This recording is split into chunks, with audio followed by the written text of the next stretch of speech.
Hello and welcome to this PRISMA tutorial. My name is Frederick from PRISMA Customer Care, and in this video I will talk about credit limits in incremental auctions.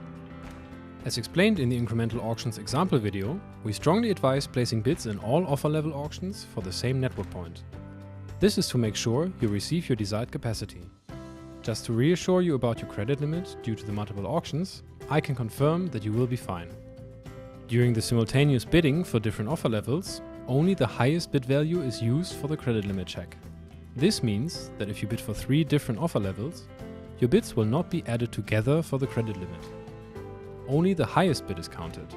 For example, if you bid the same capacity amount twice, only in an offer level with a higher regulated tariff or higher surcharge, only the highest overall bid value will be checked against your credit limit.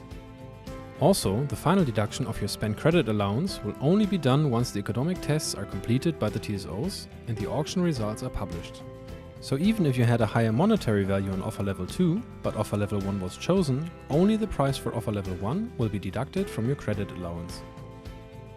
I hope I could provide you with helpful information, but if you have any further questions regarding this topic, please do not hesitate to contact the PRISMA Customer Care team. My name is Frederick, and I wish you a pleasant day.